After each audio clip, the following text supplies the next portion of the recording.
vou contar um pouco de uma história de uma professora de história, para introduzir e para tentar explicar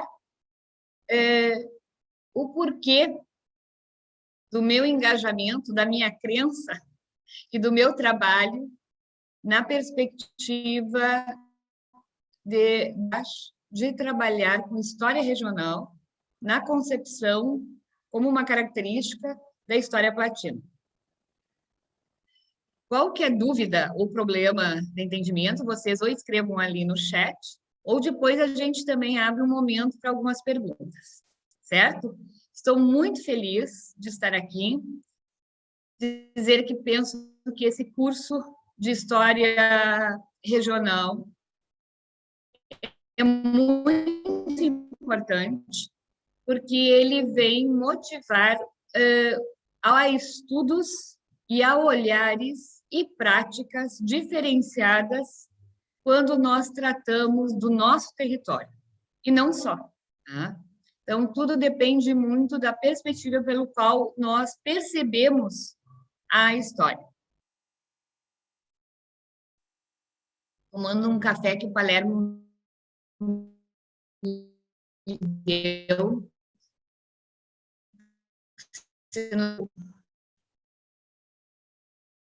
Aqui. Bom, nesse sentido, eu sou professora de História da Universidade Federal de Santa Maria. Mas nem sempre eu fui professora de História da Federal de Santa Maria. Anteriormente, eu fui professora de História da que é hoje Universidade Franciscana, que também é em Santa Maria. A minha formação de graduação é na Federal de Santa Maria, na Universidade Federal de Santa Maria. E a Universidade Federal de Santa Maria, ela, quando foi criada, em 1960, ela é uma universidade nova, né, dentro da perspectiva de histórias de universidades, e ela foi a primeira universidade criada no Brasil que se localiza no interior do Brasil, ou seja, que não foi numa cidade em capital. E um dos objetivos da criação da Universidade Federal de Santa Maria foi na cidade de Santa Maria, que fica no centro do Rio Grande do Sul, por onde passava a linha do Tratado de Santo Ildefonso, 1777, tá? Que dividia as terras entre Portugal e Espanha. Então, esta cidade, ela surgiu como um forte, né? Como, não bem um forte, mas como uma região militar estratégica desde aquela época. Né? Evidentemente, nós temos toda uma comunidade existente, pré-existente nessa região, que pertencia às instâncias missioneiras. Então, como essa região é uma região central no estado do Rio Grande do Sul, no sul do Brasil, é um militar importante, junto com ele aspectos da religião, e foram várias congregações religiosas, principalmente católicas, mas não só, né, protestantes e outras mais, e também um centro comercial importante. E aí surgiu a Universidade Federal de Santa Maria. E um dos objetivos da Universidade Federal de Santa Maria foi exatamente criar um polo de integração transnacional, ou seja, pudesse atender e atrair principalmente estudantes e formar estudantes, né, e profissionais, não só no sul do Brasil, mas também para a Argentina, para o Uruguai, para o Chile, e ela, principalmente, a base da universidade foi faculdades, licenciatura de filosofia, de licenciatura, e a área de extensão rural, a área das rurais, né? E, com isso, formou vários profissionais dessa região. Inclusive, a Universidade de Santa Maria teve extensões da universidade no norte do Brasil, em outras regiões, com essa finalidade. Por que eu estou dizendo isso? Ou seja, eu sou originária de uma cidade que, mesmo depois de algum tempo não se sentir fronteira, ou pertencente a uma linha de limite político, né, ela tem essa marca na sua história, na sua tradição, e também a própria universidade, quando ela surgiu, e daí eu conto que eu era pequena, né, bem minha, e que tive tios que estudavam na área de rurais e que faziam os seus estágios na Amazônia, em Roraima, em Rondônia, né? Tinha uma perspectiva de expansão, um olhar que a universidade pública tinha essa expansão. De certa maneira, esta visão, né, e por também ser descendentes de imigrantes europeus que vieram para o sul do Brasil, creio que essa perspectiva, essa experiência ou de uma atenção, por incrível que pareça, sempre de me sentir da fronteira, né? De uma região, mas de uma perspectiva de integração. Tá? Então, você vai tendo. E quando eu fui para o doutorado, e daí depois, por isso tudo eu estou dizendo, como a gente constrói as perspectivas metodológicas, o olhar do que é história. Né? Quando eu fui para o doutorado, que eu fiz na Universidade Federal do Rio Grande do Sul, em Porto Alegre, eu fui para trabalhar com literatura e história, trabalhando a formação do gaúcho, ou do gaúcho. Exatamente por eu já ter tido experiência na faculdade, que eu trabalhava franciscana, de trabalhar muito com o Uruguai. Né? No Brasil, houve uma legislação, e com o Mercosul, de incentivar que as escolas ensinassem no Brasil, principalmente ali no sul do Brasil, a língua espanhola. E no Uruguai a língua portuguesa. E com isso houve projetos de integração em que eu participei, nesse sentido, inclusive coordenando esses projetos. Né? E o Uruguai, professores do Uruguai que nem tinham mestrado, que eram da UDELAR, como a professora Ana Frega, também nesse processo, depois mais tarde, conheci o professor Eduardo Palermo. Né? Então, essa caminhada, essa visão, esse trabalho conjunto de perceber que o gaúcho, ele tem especificações nacionais, uruguaias, argentinas, brasileiras, muito de acordo com o processo de formação do Estado Nacional de cada país, bem posterior à sua independência, no processo de consolidação desses países, e muito pela própria produção da literatura e da historiografia marcadamente do final do século XIX e grande parte do século XX, em que descrevia esse gaúcho procurando marcar a diferença entre esses locais, em função da própria construção desses estados nacionais que precisava demarcar o limite político também cultural, mesmo que esse praticamente não existisse de fato. Né? Então, você se dá toda uma construção do que é nacional e das diferenças nacionais entre estes países que vão se consolidando, através principalmente dessa literatura, dessa história nacional e, com isso, no ensino, em que vai se trabalhar muito essas visões principalmente da diferença, né? E não tanto desse processo histórico como ele se deu, mas construído por um Estado que queria se definir, se consolidar, marcando como Estado. Né? Então, nesse sentido, essa experiência, ou seja, perceber que o gaúcho e que o gaúcho é um elemento social, né? Que ele, e marcadamente com uma influência indígena, né? Nas caracterizações dele e também do processo de colonização, que depois ele vai ser um elemento que vai ser essa mescla desse indígena, desse africano, desse espanhol, desse português que lutava por liberdade e que trabalhava especialmente nos campos, nas estâncias, como peões e assim por diante. Enquanto que no Brasil, no Rio Grande do Sul, esse gaúcho vai se tornar todo nascido no Rio Grande do Sul. E hoje, não só o nascido no Rio Grande do Sul, mas aquele que compactua com caracterizações ditas que são características de uma filosofia, de um pensamento, de uma perspectiva, né, deste elemento tipo que é o gaúcho. Então, com isso, o que vai se construindo? Vai se construindo uma percepção de região, né? Uma percepção de espaço, que ele não é, você faz esse recorte, esta seleção de acordo com essa percepção. Porque há bom pouco tempo atrás, por exemplo, no Brasil, você estudava a literatura regional. O que era a literatura regional? Era a literatura produzida em São Paulo, a literatura produzida em Pernambuco, a literatura produzida no Rio Grande do Sul. Sem levar em consideração, muitas vezes, o próprio processo histórico.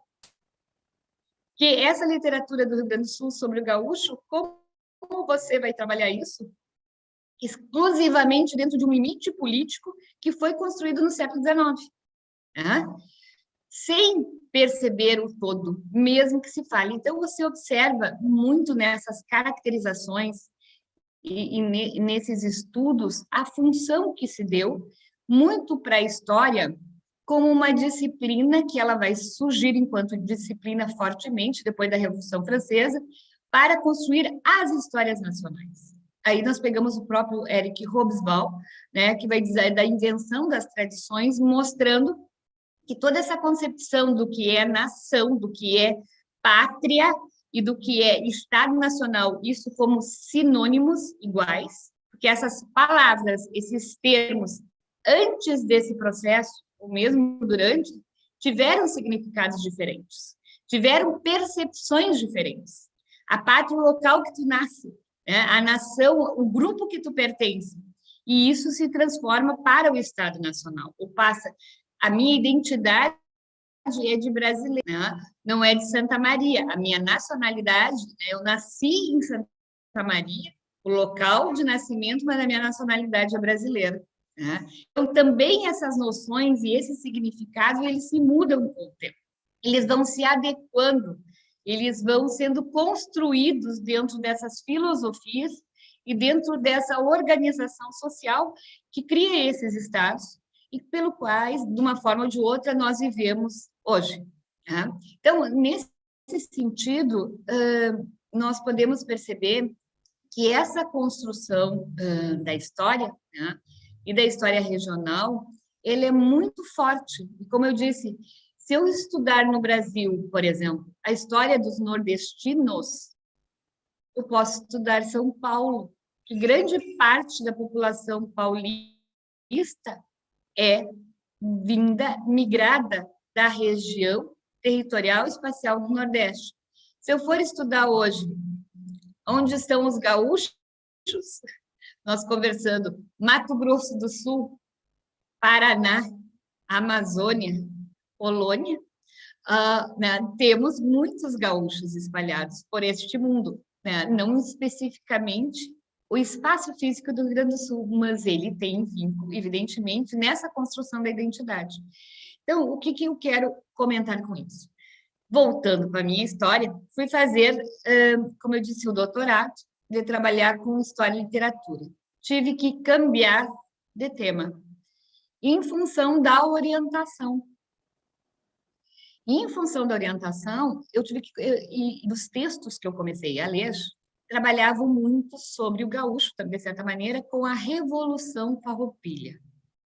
Creio que todos aqui já ouviram alguma vez falar da Revolução Farroupilha, né? Se ela era separatista ou não, porque muitas vezes esse projeto separatista busca nas raízes artiguistas também esse projeto. Né? Busca em passados do processo de independência também um projeto, de repente, de um novo processo, quem sabe, de um outro Estado nacional.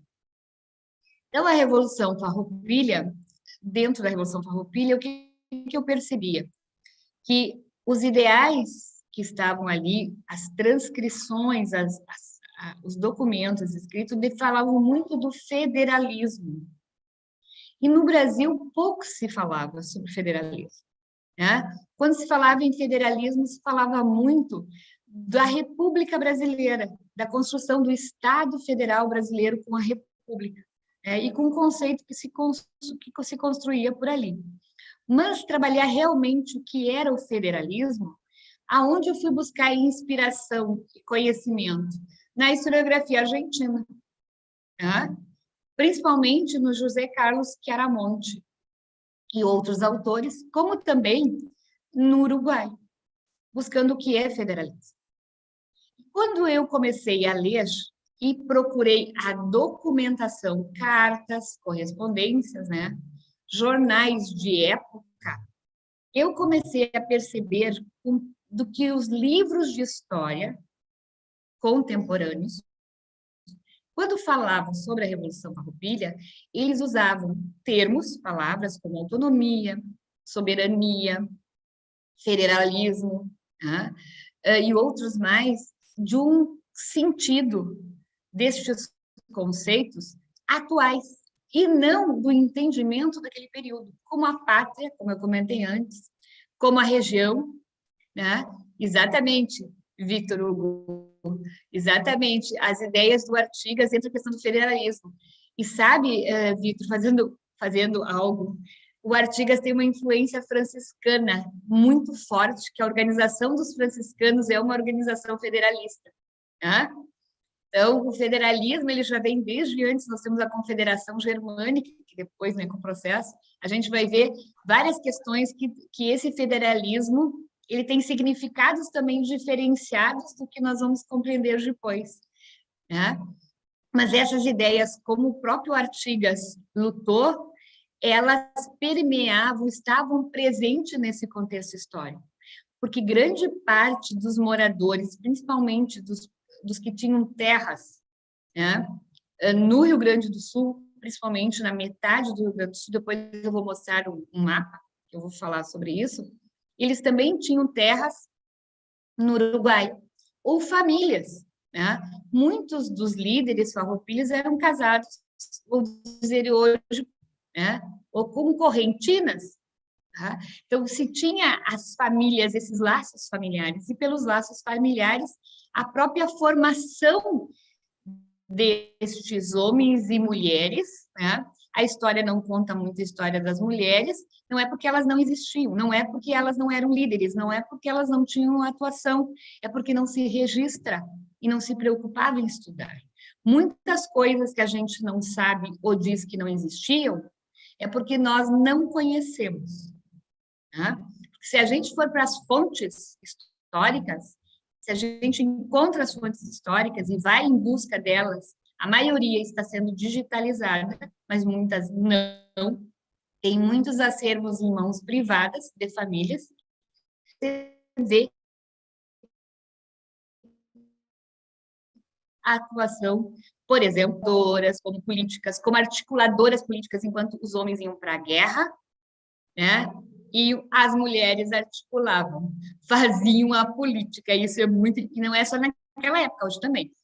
Mas hoje as mulheres estão colocando mais a cara à mostra, estão deixando. Então, muito dos silêncios que nós conhecemos é porque não se estudou, não se deu voz a quem foi sujeito histórico. Voltando para essa questão, e não saindo dela, essa questão da Revolução Farroupilha é muito interessante, porque exatamente quando você vai para os documentos, você vê que Bento Gonçalves era casado com Marogaia, muito bem, que esses articuladores, esses líderes da Revolução Farroupilha, eles, como eu disse, as famílias não eram só do espaço do Brasil, era do espaço uruguaio, é do espaço hoje argentino, e eu dizia, mas e como, por exemplo, os farroupilhas receberam parte dos cavalos, dos armamentos, eram fornecidos, era dentro desse contexto. O porquê que eles lutaram no início, questionando as altas taxas de impostos sobre o gado. Sim, eles tinham gado no lado uruguaio, quando eles passavam o gado para o lado brasileiro, nas suas próprias terras, eles tinham que pagar impostos sobre o seu gado e na sua própria terra, porque eles tinham terra de um lado do limite e do outro lado do limite. Então, vários questionamentos. Então, o que tu começa a perceber? E daí, exatamente, essas articulações dessas lideranças com essas lideranças uruguaias, né? Esses vínculos, por exemplo, com Rivera, com Oribe, né? Você vai ter muitos italianos que vão circular nesse espaço, como a gente conhece o Garibaldi, a gente conhece o Tito Livio Zambeccari, que eles vêm primeiramente para Montevidéu, nos final dos anos 20, do século, fugidos, né, por perseguições políticas, da defesa dos ideais de liberdade e de projetos também, em alguns casos, realistas, né, de federação, uma determinada perspectiva. Eles vêm para Montevidéu, de Montevidéu eles vão para Buenos Aires e vão atuar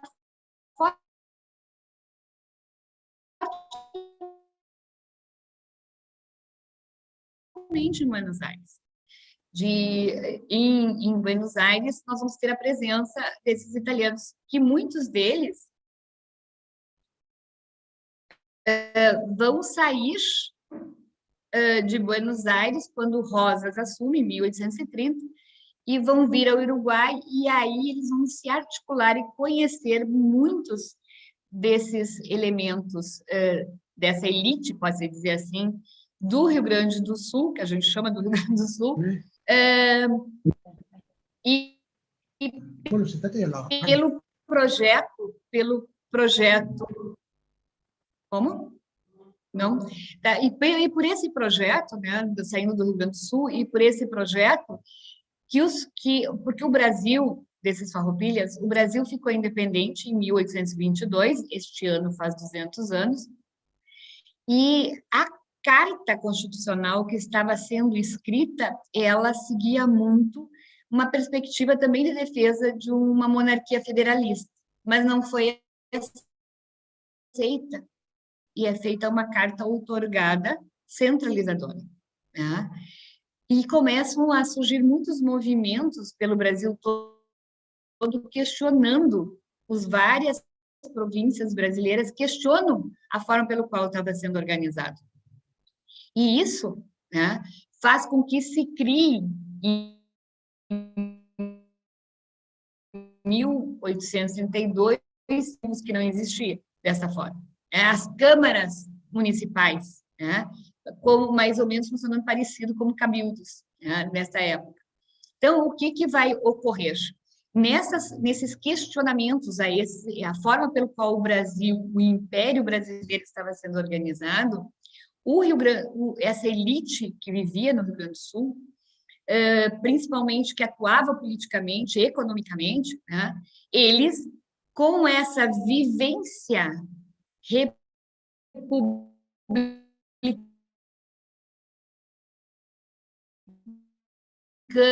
no processo de independência que eles vivenciavam, com o próprio processo tornando o Uruguai, em que eles não vão aceitar o não apoio efetivo do Império para que a Cisplatina continuasse sendo Cisplatina, continuasse sendo brasileira, né?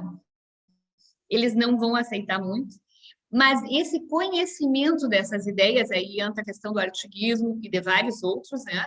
Nesse processo, vai muito criar-se uma bandeira do federalismo. E esses farroupilhas, que a gente diz, que depois vão se dividir em grupos com pensamentos diferenciados ali dentro, eles, no estudo sobre eles, você percebe que foi uma revolução platina, e não só rio-grandense. E nós possuímos estudos e registro de época, documentações que demonstram claramente isso. Só que a produção dos livros sobre a Revolução Farroupilha, em sua grande maioria, que trabalhou inclusive com documentação, foi produzida ali nos anos 30, 40, 50, 60 do século XX, principalmente motivadas pelo gaúcho que chegou ao poder, o primeiro presidente gaúcho no poder, que foi o Getúlio Vargas. Né? Então, quando Getúlio Vargas chega ao poder, vai se motivar muito as escritas e os questionamentos ao mesmo tempo de demonstrar que o Rio Grande do Sul, com a Revolução Farroupilha, não teria sido separatista, que ela não teria projetos políticos como teve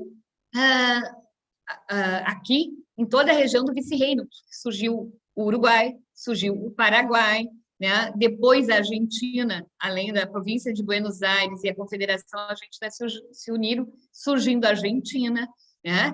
E que não foi o mesmo processo. Então, se tentava sempre negar.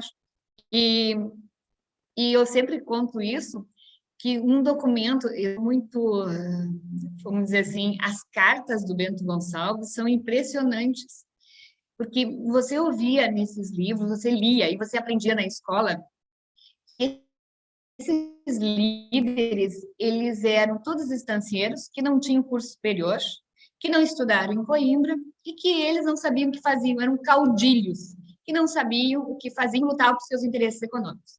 Daí você acessa a documentação no Itamaraty, lá no Rio de Janeiro, por exemplo, as correspondências. Então, eu pergunto assim, por que correspondências de líderes farroupilhas estão no arquivo do Itamaraty, que é de Relações Internacionais? Se não houve processo de independência do Rio Grande do Sul. Por que está lá, né, esse tipo de material? E nas correspondências do Bento Gonçalves, que foi presidente da província do Rio Grande do Sul, né, da República, dita República Rio-Grandense, ele dizia assim, entre outras, nós, quando proclamamos a República, quando começou a Revolução Farroupilha, porque a proclamação foi um ano depois, nós não queríamos nos separar do Brasil. Porém, as condições impostas, altos tributos, preços altos dos produtos, por termos um presidente provincial que não era e não conhecia o Rio Grande do Sul, por não termos investimento na educação, nas escolas, por não ter investimento nas estradas no interior, e por nos sermos ultrajados. Então, nós buscamos no direito da gente, lá na soberania, que tem a base, que vai dar sempre a questão da soberania de los pueblos, se você, né, há o direito e a defesa de nos rebelarmos contra um governo tirânico e aí por diante. Só que nos livros de história, e vários livros, inclusive dos anos 80, do século XX, início dos anos 90, eles reproduzem só a metade dessa frase.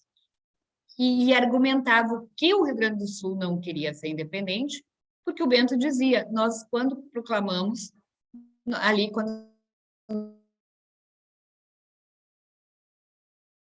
nós fizemos a Revolução, nós não queríamos atrás. E quando você vai para a documentação, eles não colocaram o que estava depois, que demonstra isso. O que eu quero dizer com isso tudo?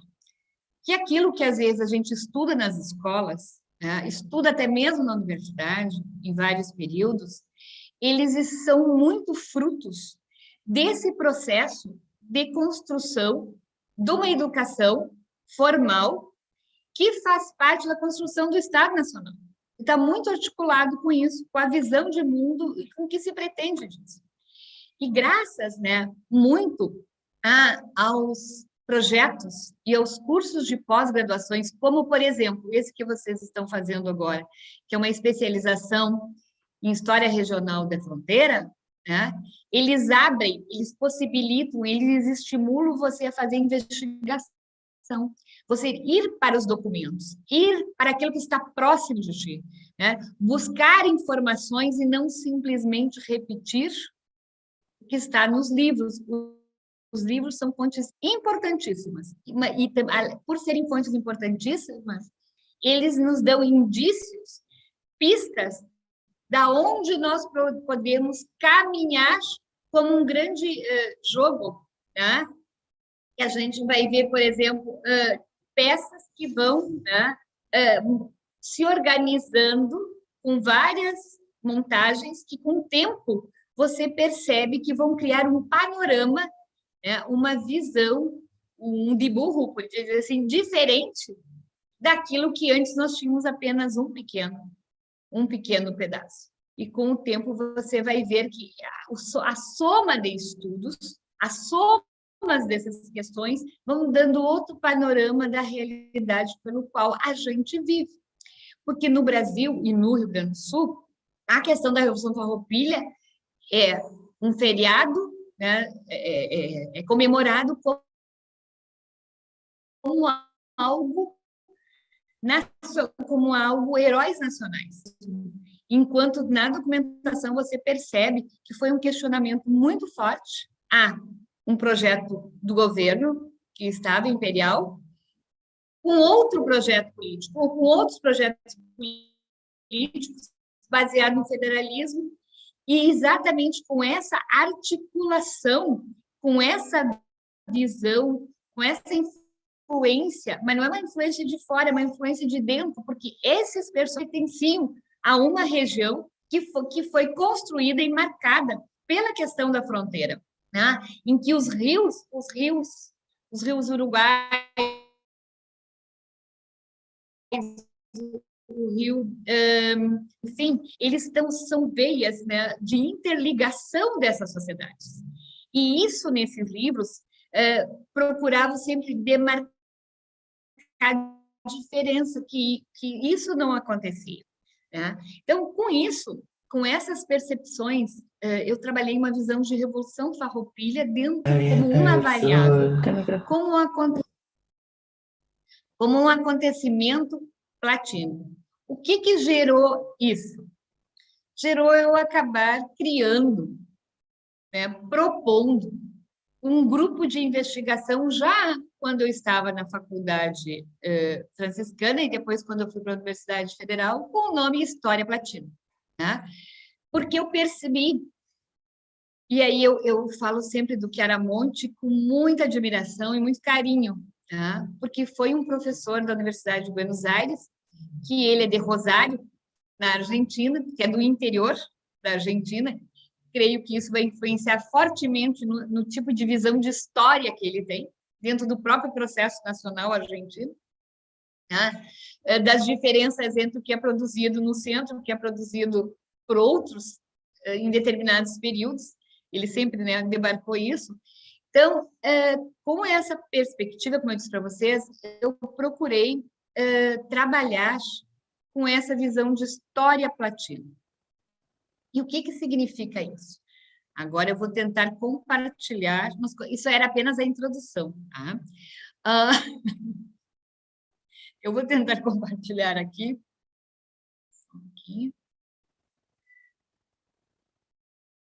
Um minuto. Vamos ver, para nós usarmos uns mapinhas.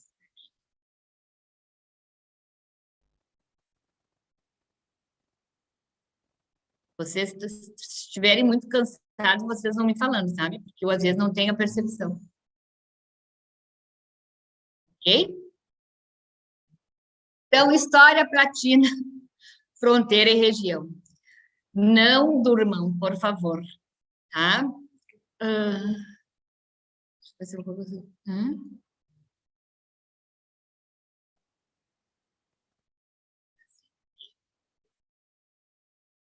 Ok? Tudo ok?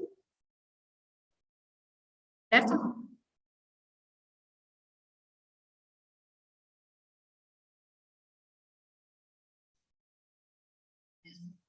Isso aqui não dá para colocar lá. Aí, ok. Graças. Ótimo. Muito obrigada. Então, essa chamada história platina, ela é inspirada a partir do sentido dado, principalmente por portugueses e espanhóis, desde o período da conquista europeia da região da América do Sul.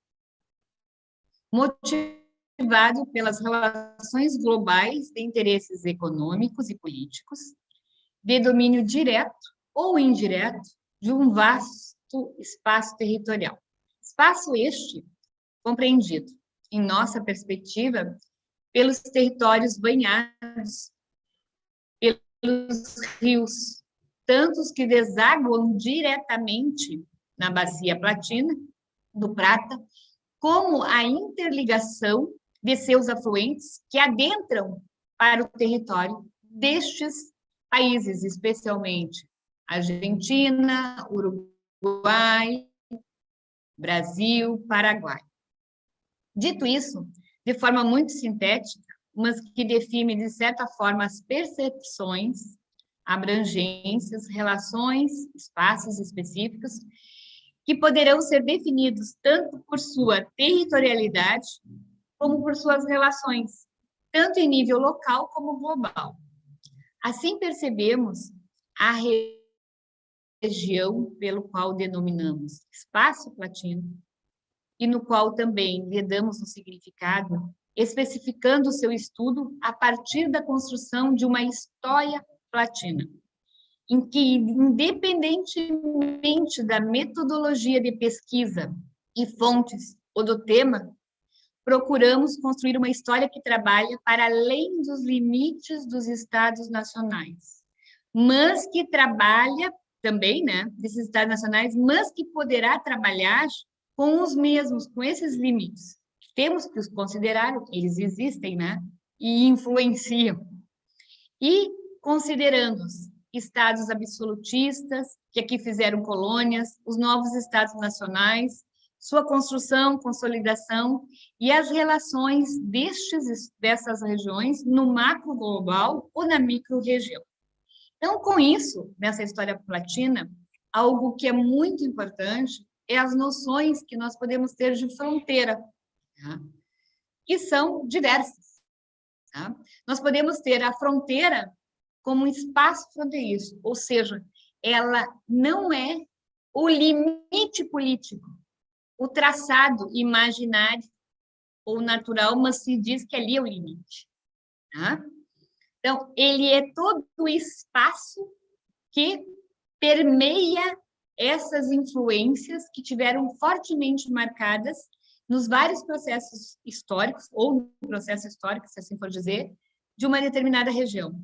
Então, a fronteira também é o limite político. A fronteira, a zona de fronteira, o que fica em torno, que conforme as legislações de cada país dizem, a fronteira é tantos quilômetros, tantas milhas de cada lado. Né? Então, eu posso trabalhar com isso.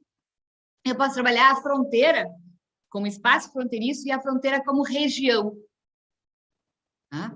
Então, por exemplo, se eu vou estudar Pernambuco e vou estudar o Rio Grande do Sul, a caracterização na formação é muito diferente. Porém, todavia, entretanto, tem muitos vínculos. Eu sempre digo, porque grande parte da sobreviventes da Confederação do Equador fugiram para o Uruguai, entraram no Rio Grande do Sul e participaram na Revolução Farroupilha. E que articulações se dá? Se os próprios italianos entraram, né, bem aqui. Então, para a gente ver como essa questão de fronteira, né, e de região, ela pode ser muito mais territorialmente, entre aspas, espacialmente, mais abrangente do que a gente possa imaginar. Porque elas articulam sociedades. Tá? Então, a fronteira ela é marcada pela diferença, por aproximações, pela integração. Depende muito como eu vou olhar e qual é a minha percepção disso.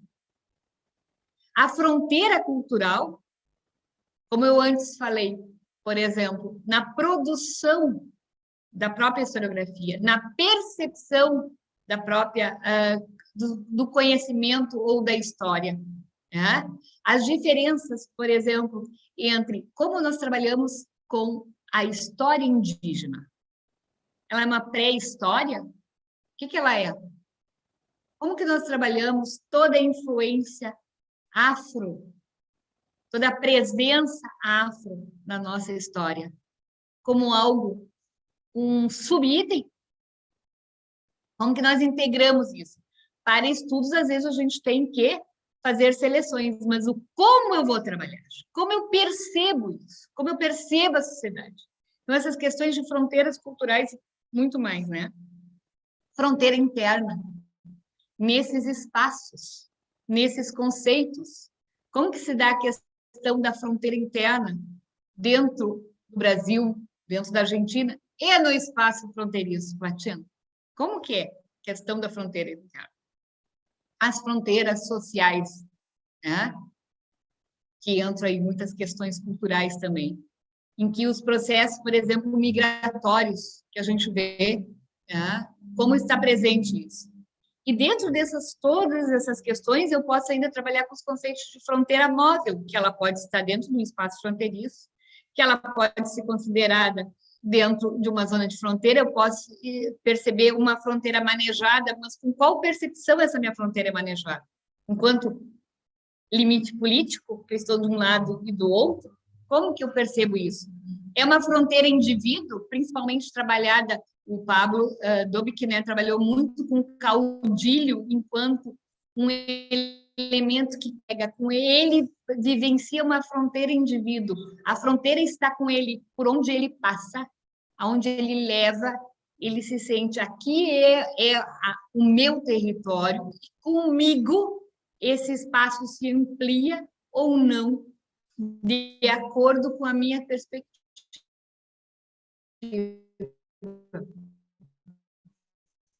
Então, essas noções de fronteira, de pensar a fronteira, elas estão direto à região, né? E das perspectivas que eu vou ter de como construir. Por exemplo, neste mapa, nós temos uma percepção de como de uma carta geográfica construída num determinado período histórico, lá do século XVI, em que a gente pode ver que não existe os países que nós vivemos hoje. Tá? Não existe os países que nós vivemos hoje. Então, como que se dá essa construção? Como que se dá essas percepções? E vocês sabem que dentro desse meu processo que eu estava comentando com você lá, da Revolução Farroupilha, quando eu estava fazendo doutorado, eu comecei a ir em eventos e fui à Espanha.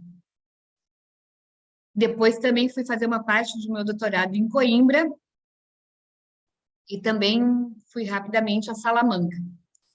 E eu ficava impressionada com os mapas, as cartas geográficas, né? Eu vou mostrar uma outra aqui para dizer. Como essa, por exemplo. Representação deste prata, destes rios, né?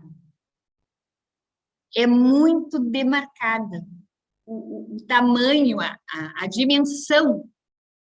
Então, para nós percebermos os interesses, porque a carta, o mapa, né? Ele também é uma narrativa, ele também é uma construção a partir de dados que se conhece, que se estabelece, e o que nós queremos demonstrar com eles. Então, se nós observarmos aqui essas raízes, como raízes dessa bacia platina entrando nos territórios, e por que de prata? Né?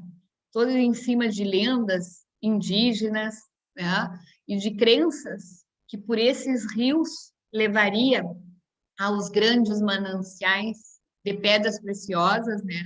De prata, e vai se colocar esses nomes. Então, você tem essa representação de cartas por franceses, por espanhóis, por ingleses, por portugueses, em que sempre o destaque vai ser essa região. Se nós observarmos aqui, com outros mapas, a gente vai ver que essa representação é muito interessante também, como na Itália, na Fontana de Quattro Fiumi, né, dos quatro rios, na Piazza Navona, em Roma, que é exatamente na frente onde hoje é a Embaixada Brasileira.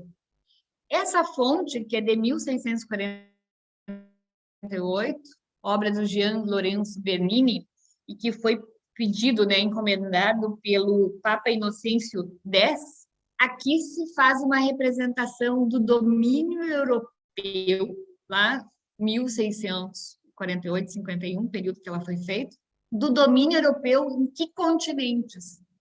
E essa representação, ela é feita através dos 4 maiores rios, né? O rio Nilo na África, o Ganges na Ásia, o Danúbio da Europa e o Rio da Prata na América. Então, vocês imaginam, eu pesquisando os Farroupilha, encontrando toda aquela documentação que demonstra um vínculo com o Prata. Vou para a Europa e encontro uma fonte de 1648 que diz que o rio que representa o continente americano da conquista dos europeus é o Prata. Vou nos museus, na Universidade de Salamanca tem os tapetes, as pinturas, né? Inclusive, com essa representação aqui. Eu digo assim, está tudo demonstrado, história, a força da construção de um Estado nacional quando constrói a sua história do Brasil, a sua história da Argentina, a sua história, né? Que é importante, mas que deixa de lado, silencia o próprio processo histórico, né? Demonstrando as disputas e as questões todas. Então, isso tudo fez com que eu disse, não, vamos... Daí eu comecei a trabalhar com projetos com os alunos de iniciação científica, com temáticas que procuravam perceber essa história para além dessa visão específica do nacional. Por exemplo, eu conheço trabalhos, creio que nós todos conhecemos, né, nessas perspectivas, que você, vou pegar um mapa aqui do Duby, um mapa histórico do Jorge Duby, e aqui vou mostrar outro, Vice-Reino do Prata. Ah, eu gosto muito de mapas históricos. Aqui, para nós vermos lá aquela linha laranja, do Tratado de Santo Ildefonso, que é a metade do Rio Grande do Sul, passa o traçado na região central de Santa Maria, que eu comentei lá. E assim nós vamos. Eu já continuo o meu raciocínio, ó. Aqui. Por exemplo, se nós pegarmos nos anos 80, a grande parte dos livros que é trabalhado nas escolas no Brasil, deste período histórico, os livros vão trabalhar com esses limites políticos. Eles não mostram os limites políticos de época, eles mostram os limites políticos atuais, como sempre existiu. Tá? Quando fala em jesuítas, em missões, são espanholas, mas não trabalhavam muitas vezes com essa perspectiva, porque isso parece ser um detalhe, mas não é. Tá? Então, isso tudo, como eu disse, me motivou a trabalhar em projetos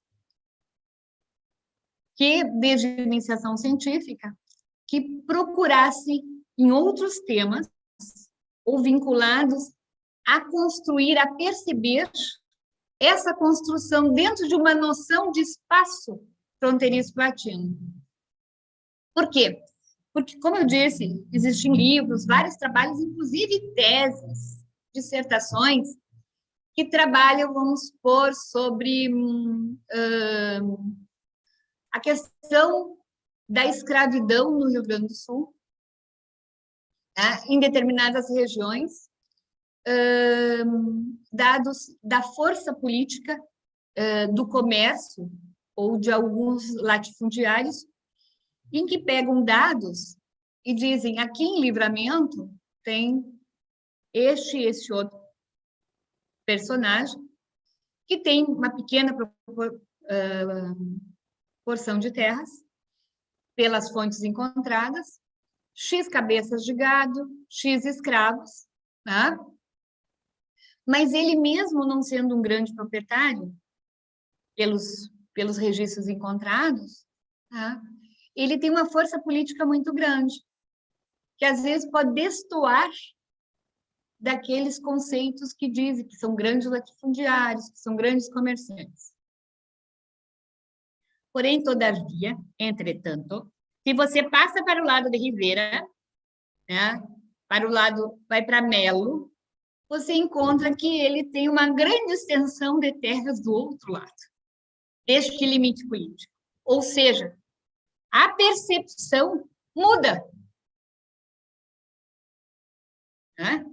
O tipo de definição muda desse personagem. Ou seja, as fontes históricas para estudar século XIX, século XVIII, século XX, elas não estão exclusivamente dentro dos Estados Nacionais, nos arquivos dos Estados Nacionais. Muito mais se nós formos trabalhar com temas da nossa região. Tem questões, por exemplo, da Revolução Farroupilha, que estão muito bem guardados em correntes. Sobre a Marinha, na Revolução Farroupilha, praticamente não existe estudos. Estão em Montevidéu. Vários estudos do Tito Livio Zambeccari, que era um cartógrafo, ele era um cientista, tá? Um grande de burro, cartografia, desenhos sobre Porto Alegre, da Revolução Farroupilha, sobre Lanceiros Negros, pinturas, são dele, que era um conde italiano de Bolonha, e que sobreviveu muito tempo, saiu do Brasil, voltou para Bolonha, tem um acervo maravilhoso lá. Jornais produzidos na Europa e aqui, que às vezes aqui você não encontra. Por que eu fui para Coimbra? Porque muitos materiais e livros que circulavam no Prata, que davam as ideias, que vão da base ao federalismo, que tanto o Artigas usava, quanto o Bento Gonçalves, quanto os outros tantos, eu não encontrava mais edições aqui, eu encontrei na Biblioteca de Coimbra, em várias edições, em várias línguas. Então, o meu universo de fronteira, de fontes, muda e muda o resultado da minha investigação. E essa minha investigação, esses meus estudos, chegando nas escolas, muda essa percepção também. E aquela visão de vizinho inimigo pode ser um vizinho que em determinados momentos tivemos conflitos, mas não foram só com os vizinhos. Nós temos uma fronteira interna. Tem explicações, tem motivações, tem o porquê, mas outras perspectivas nós podemos olhar. Construir. Por exemplo, esse Prata, esse espaço platino, se nós pegarmos a história dos indígenas, a história missioneira, você vai ver que todos esses caminhos traçados, todo esse espaço traçado, ele tem uma relação muito forte com esses projetos ditos de separatista ou novos projetos de outras possibilidades de organização de Estado. E as articulações das famílias, que mesmo que sejam brasileiras, uruguaias ou argentinas, eles têm os vínculos dessas relações todas, neste espaço. Por isso, que eu trabalhei um dos exemplos com Gaspar Silveira Martins, que eu acho muito interessante. Eu sempre digo que tem que fazer uma película deste homem, não sobre ele em si, mas a partir dele. Dá para trabalhar várias questões. Eu gosto muito de trabalhar com trajetórias, Eu gosto muito de trabalhar com trajetórias. O Silveira Martins, eu vou falar um pouquinho e daí nós estamos nos 65% da fala.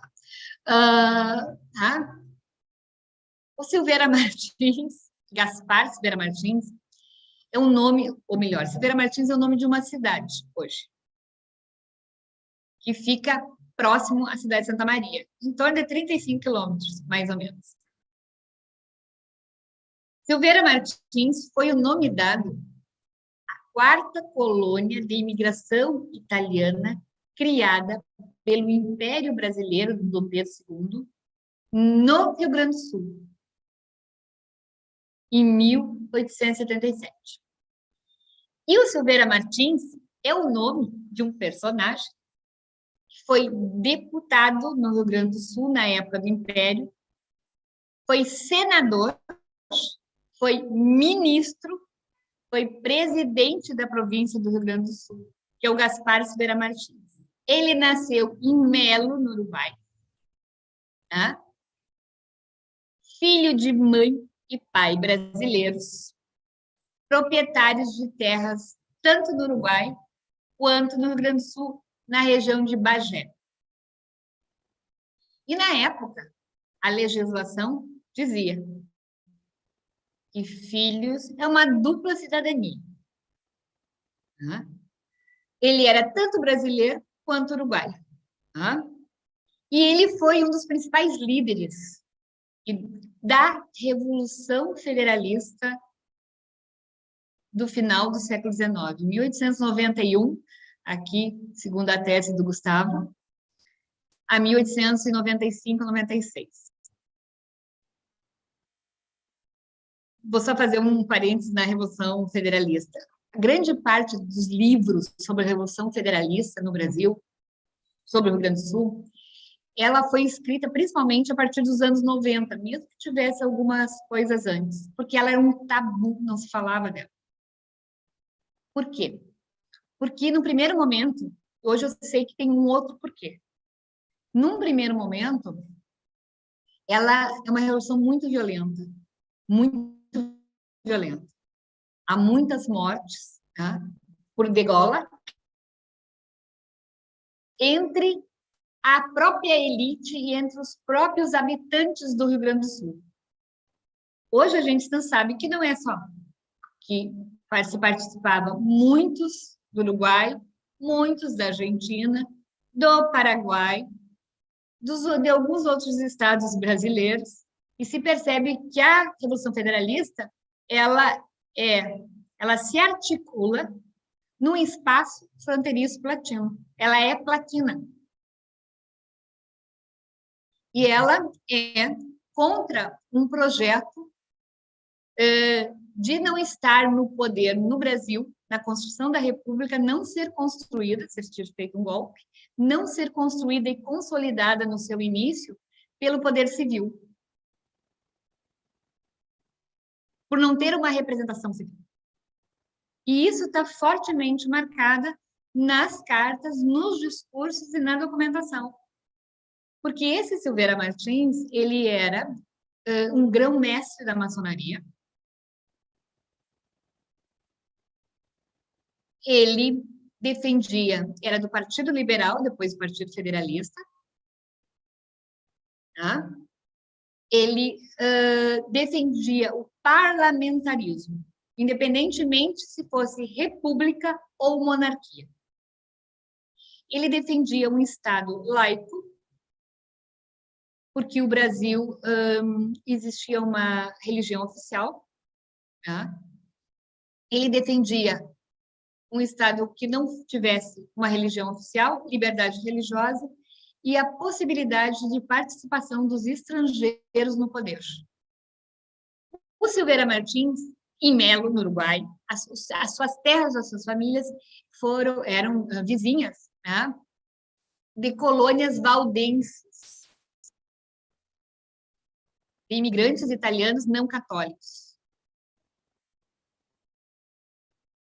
E aí a gente vai vendo a formação das pessoas. Lembra que eu me contei da minha formação na Universidade de Santa Maria? Olha que comparação, mas todo caso faz parte. Né? Para a gente ver como a formação que nós somos tem uma história. Tá? E ele também. O pai dele é um dos grandes fornecedores de cavalos para Ouro Farroupilhas em 1835, desde o Uruguai. Diz que Silveira Martins também tinha família, né, que se espalhava por Buenos Aires. Um homem que dominava vários idiomas, estudou na Alemanha, tá? Morou na Itália, na França. Tinha uma circulação assim. Então, nos livros, como eu disse para vocês, de história, mostrava a Revolução de 93 a 95. E olha um detalhe, o Gustavo Andrade Figueira, que defendeu a tese há pouco tempo sobre a Revolução Federalista, como a Mônica, mostrou o que federalismo era esse, que a Revolução queria, e ele mostrou essa revolução de caráter transnacional. Se sabia pela desigual a ocupação do Uruguai, evidentemente sempre. Por isso, os maragatos, que era o norte do Uruguai influenciando a maragateria, das origens.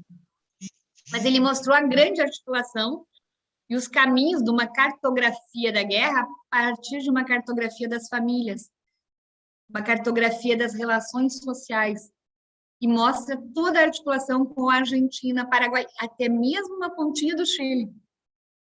Os vínculos que a Mônica mostra a internacionalização com a Alemanha, com a Itália, é muito interessante, né? Mas os livros, como eu disse para vocês, o que eles registravam? Registravam quando esses, do Partido Liberal e do Partido Federalista, quando eles, com a proclamação da República, eles vão ter que se bandear para o lado do Uruguai, do outro lado do limite político, e quando eles voltam e resolvem lutar contra o Partido Republicano no Rio Grande do Sul.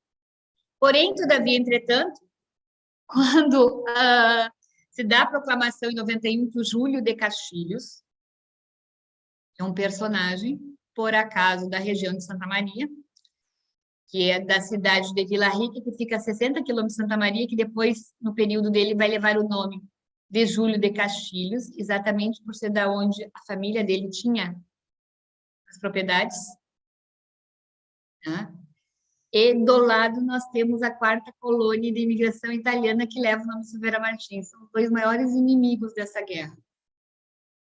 Só que as forças republicanas vão ter que, com o questionamento do Rio Grande do Sul e o estabelecimento, o Júlio de Castilhos vai ser tirado do poder inicialmente, e aonde que as forças republicanas desse partido mais radicais lá vão ir, eles vão vir para o Uruguai também.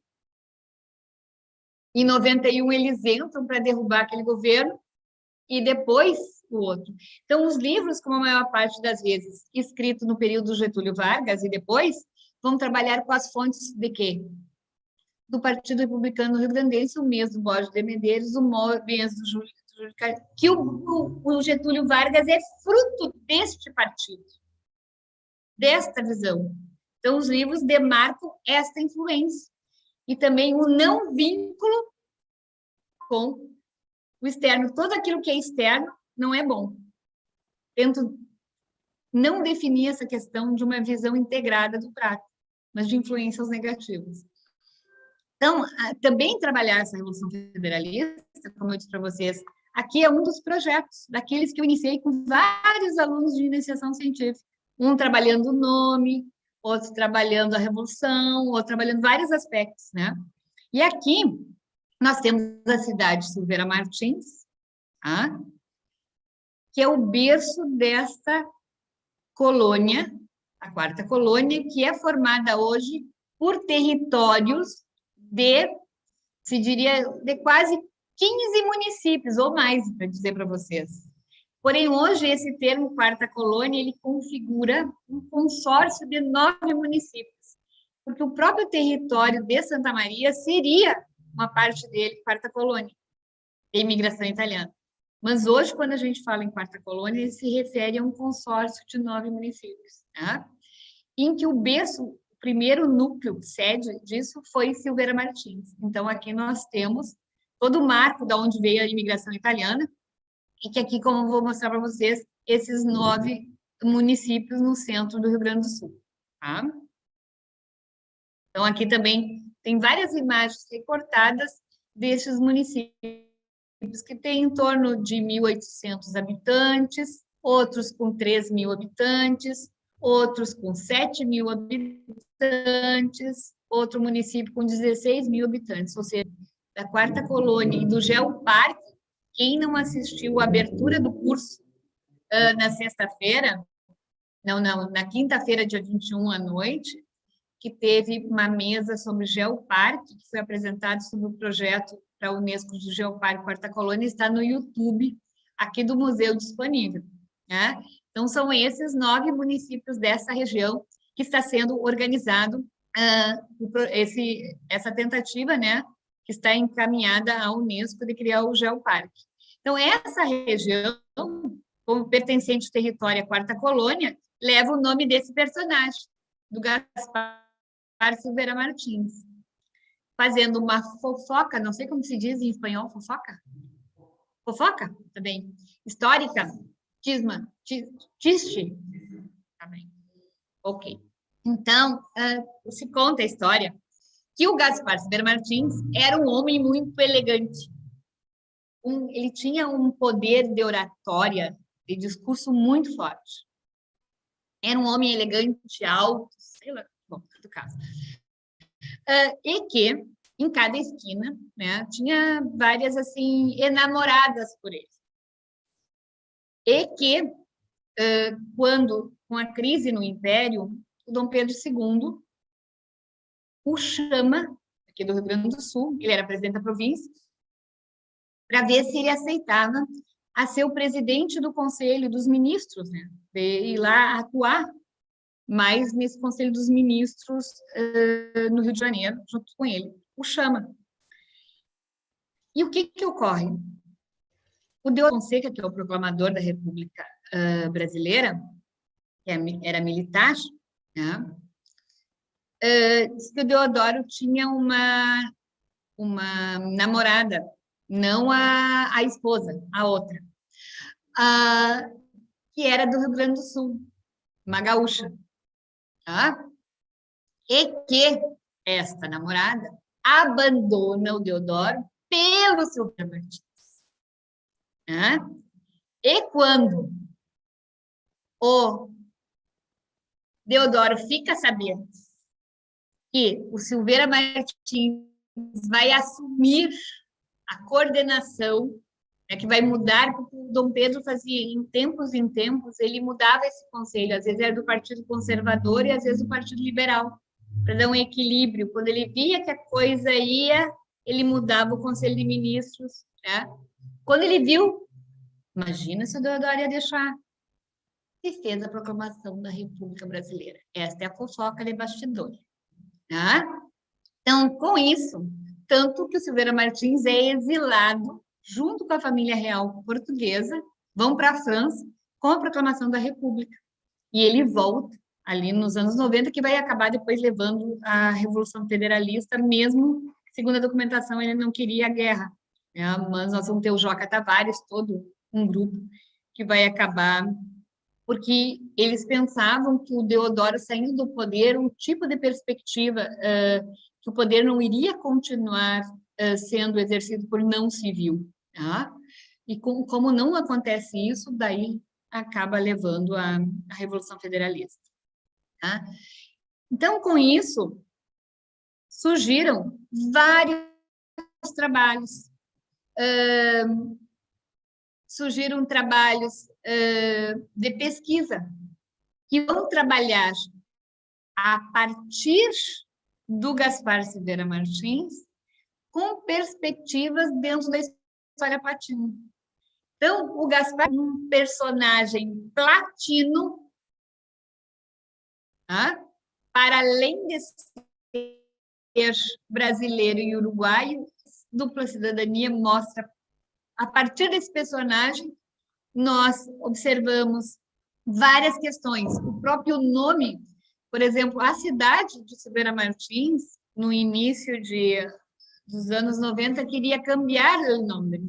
Por que uma região lá de Santa Maria, próxima a Santa Maria, tem um nome de um fronteiriço, como eles dizem? Santa Maria era a cidade considerada também, né, na questão de limites. Daí a Câmara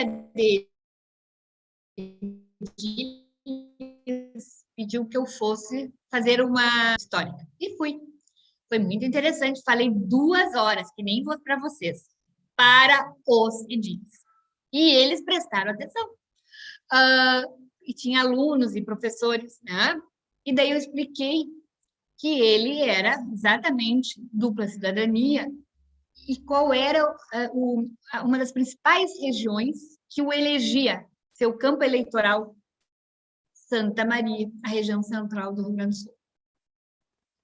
E é ele que vai intermediar, junto ao governo imperial, a criação da colônia de imigrantes na região central, que ele depois levou o nome dele em homenagem. Ele que vai levar para Santa Maria a sede, o entreposto da ferrovia, quando começa ali no sul do Brasil. Era para passar na cidade de Caçapava, e ele leva para Santa Maria. Caçapava é a cidade dos Medeiros, que ficou no poder em torno de 25, 28 anos, o Partido Republicano Rio-Grandense, seu grande inimigo. E hoje a Universidade Federal de Santa Maria está com Geoparque, Caçapava e Quarta Colônia. Interessante, né? Ou seja, uniu em projetos locais, que não os locais, mas personagens desses locais, eleitos por esses locais, eram o inimigo político partidário. Interessante, né? Dá outro estudo. Por isso que eu digo, vai surgindo estudos. O Gustavo trabalhou com João Nunes Silva Tavares, o Joca Tavares, que era um militar que primeiro, partido depois passou, foi líder também da Revolução Federalista, que fez toda essa construção. O Pablo Dobi, que trabalhou com a Paris Saraiva, mostrando caudilho, território e relações sociais de poder, mostrando exatamente aquele indivíduo, ou seja, a fronteira indivíduo, ele vai criar esse conceito. A Mônica Rossato, que vai trabalhar na dissertação de mestrado Relações de Poder na região fronteiriça platina, Família, Trajetória e Atuação, do Gaspar Silveira Martins, e a tese dela de doutorado de 2020 vai trabalhar com as relações internacionais, com o Gaspar Silveira Martins e a questão das relações internacionais dele, para explicar que federalismo é que ele defendia, é o projeto federalista dessa Revolução Federalista. E o que ele realmente defendia, como eu comentei com vocês no início. Tá? Nós vamos ter também um trabalho que nós organizamos, como eu comentei, que a família de Silveira Martins, o que nós encontramos dados? Desses valdenses em torno das terras de Silveira Martins, perto dessas terras. E a imigração italiana no Rio Grande do Sul, as colônias criadas, os imigrantes começam a chegar em 1875. 1875. Na cidade de Bagé, que é a fronteira, limite, né, junto com a Ceguá, a sociedade italiana organizada é de 1870. Então, nós vamos ter a entrada de imigrantes italianos via Uruguai, por Bagé, e você vai ter a presença de valdenses. Quem são esses valdenses? Gerou o trabalho do Arthur, que ontem, né, dia 20, apresentou aqui, está no YouTube também, esses trabalhos como a da Mônica, do Gustavo,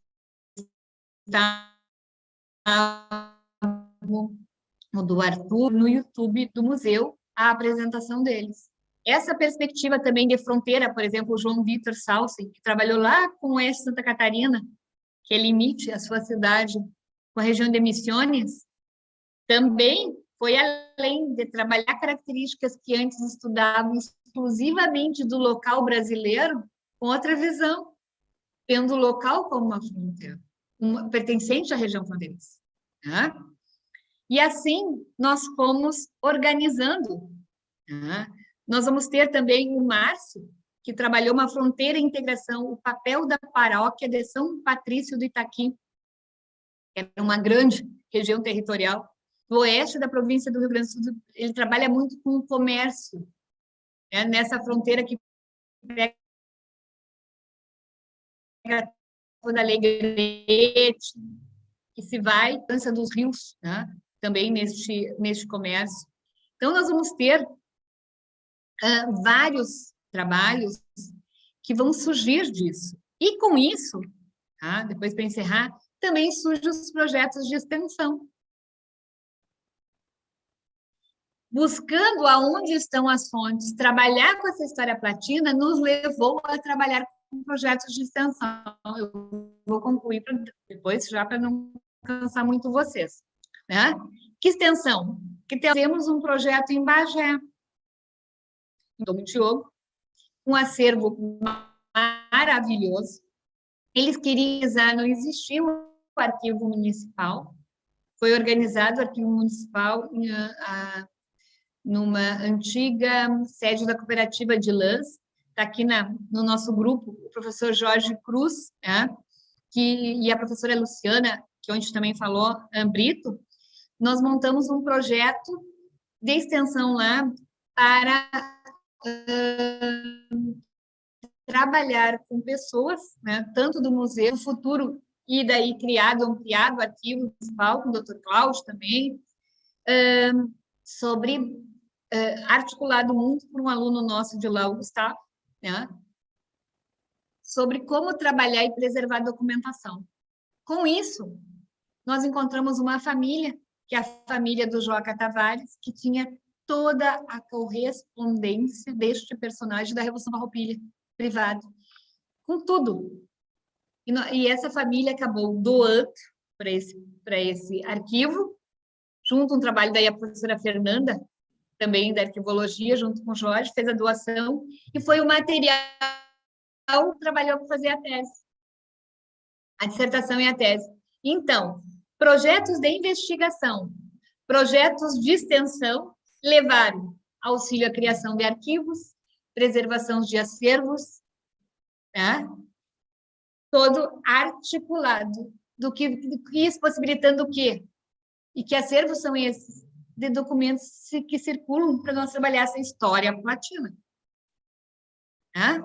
Fontes, ali tem fontes sobre mulheres que se preparavam na França para fazer a contabilidade das estâncias, das fazendas, que articulavam com os livros, todo anotado.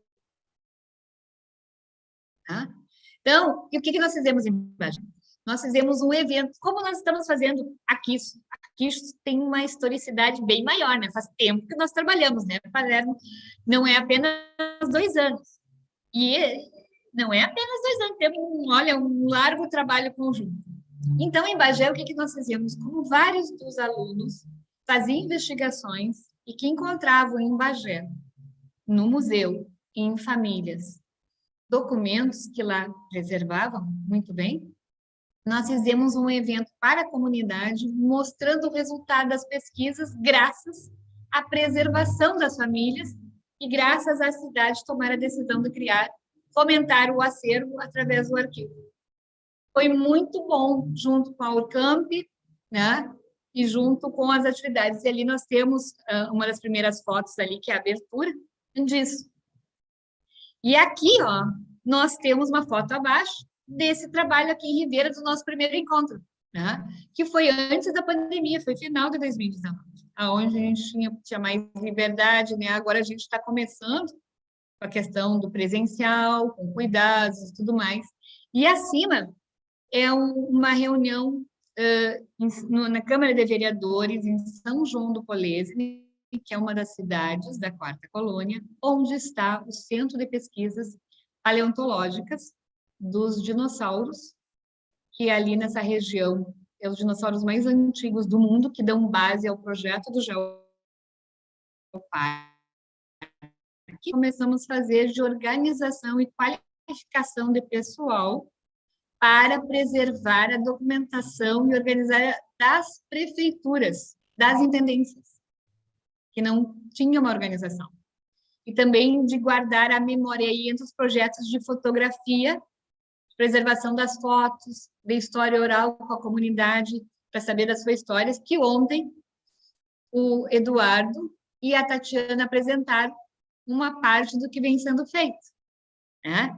Então, aqui nós tivemos uma reunião com os prefeitos, né, que apoiaram e apoiam a continuidade dessa preservação desse trabalho.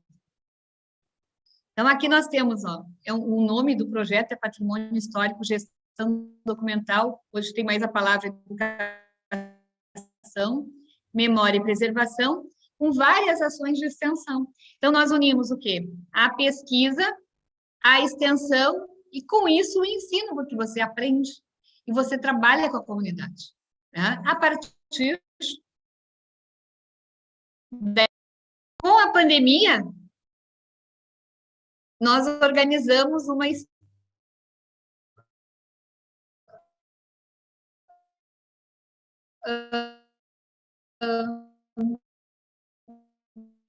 com a pandemia, quarta colônia dos 9 municípios, ser professora, a internet em todos os lugares funcionava.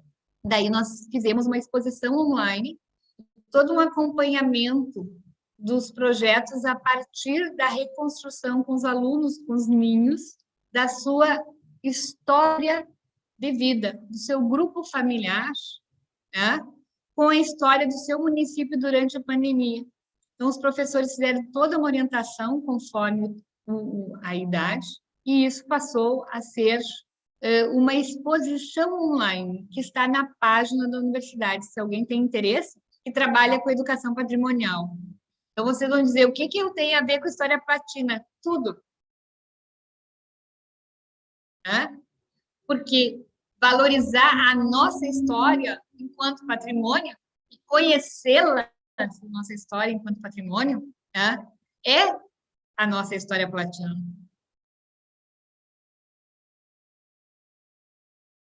Então, ela é mais do que uma metodologia, ela é uma percepção de processo histórico, que resultaram em vários trabalhos de extensão, tá? Que foram apresentados, inclusive, nesse nosso evento, agora, nessa nosso segundo encontro, como os trabalhos sobre o museu, do João Luiz Possobon, que o diácono João Possobon circulou muito, principalmente nas terras do Paraguai e da Argentina. Uma devoção religiosa. E depois nós vamos ter o lançamento, a apresentação dos livros, e um dele é esse aqui, Patrimônio Histórico Cultural Geopar Quarta Colônia, onde os professores, a partir do levantamento das fontes das suas municipalidades, criaram material de divulgação. Ou seja, nós estamos com isso também, vendo que fontes preservá-las para construir a história. Que, graças, né, às percepções que nós vamos tendo da história, nós também vamos cambiando o olhar